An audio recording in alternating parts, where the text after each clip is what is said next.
ॻाल्हि था कनि त हिकु ॾींहुं फ़क़ीर खे अची ख़्यालु वेठो त माण्हू चवनि था त ख़ुदा राज़िक आहे ऐं उहो ई हर हाल में रिज़्क़ ॾिए थो।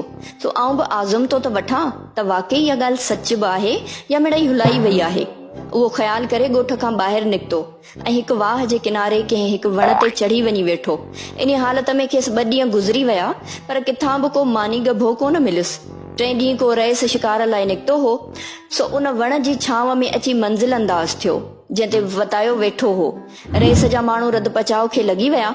जॾहिं मानी रधिजी तयार थी वई त रेस नौकरनि खे हुकुम ॾिनो त पहिरीं थाली कंहिंखे ख़ुदा कारण खाराए अचो। वताए फ़क़ीर ॾिठो त हाणे जेकॾहिं माठ थो करियां त बुख थो मरां, सो वठी ज़ोर सां खंघियाई।